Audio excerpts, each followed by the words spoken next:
দেশলাই, চিমটা, সলতে, বিকার আর বিকারের মধ্যে পানি। প্রথমেই সলতে জ্বালাতে হবে, আর সলতে জ্বালাতে খালামণি আমাকে সাহায্য করবে। আমি কি এখন এটা জ্বালিয়ে দিব? হ্যাঁ, জ্বালিয়ে দাও। আচ্ছা।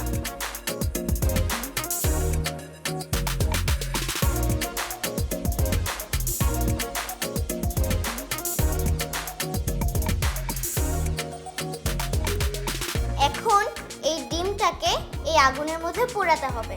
আচ্ছা, আমি তোমাকে সাহায্য করি। ঠিক আছে।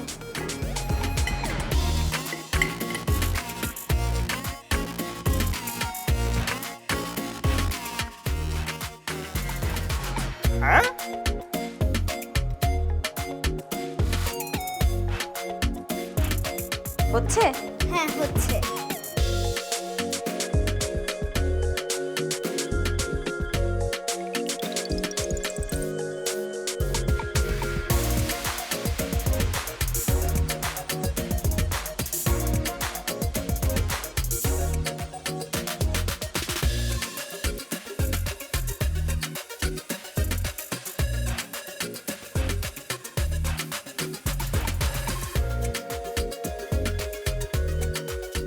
দেখো তো হচ্ছে নাকি?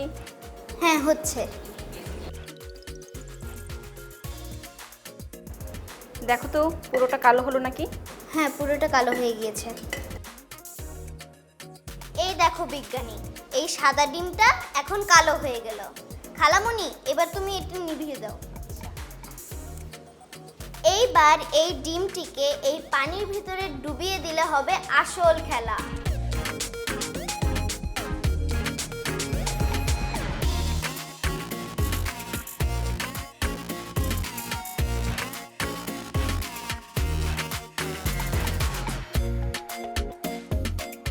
দেখেছো বিজ্ঞানী?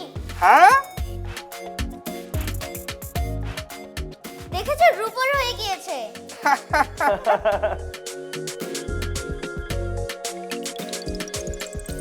বাহ, অসাধারণ অসাধারণ।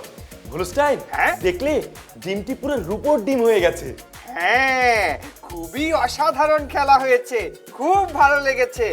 এটা কিভাবে হয়েছে আমি বলে দেব? হ্যাঁ, বলো। আচ্ছা, আমিও জানতে চাই।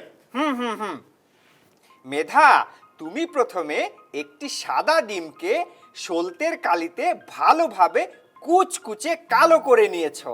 এরপর তুমি কালো কালি মাখা ডিমটি পানি ভর্তি বিকারে ছেড়ে দেওয়ার সাথে সাথেই ডিমের রং রূপালি আকার ধারণ করেছে। আসলে ডিমের উপরে কালো কার্বনের সূক্ষ্ম প্রলেপের মাঝে বাতাস আটকে থাকে, তাই সেটি পানিতে ভেজে না। এখানে ডিমটির উপরে বাতাসের আস্তরণ থেকে আলো পানির মধ্য দিয়ে প্রতিফলিত হয়ে ফিরে আসছে, আর ডিমকে মনে হচ্ছে চকচকে কোনো ধাতব ডিম। তাই না বন্ধু? আমি কি ঠিক বললাম? তুমি একদম ঠিক বলেছো বিজ্ঞানী। বন্ধু বিজ্ঞানী মেধা, তোমার খেলা দেখে সত্যি আমি মুগ্ধ হয়ে গিয়েছি। তোমাকে অনেক ধন্যবাদ বন্ধু বিজ্ঞানী। তোমাদেরকেও অনেক ধন্যবাদ।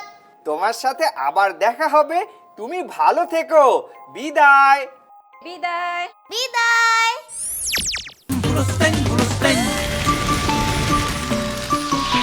দুরন্ত। ফেসবুকে ফলো করো এবং ইউটিউবে সাবস্ক্রাইব করো দুরন্ত টিভি।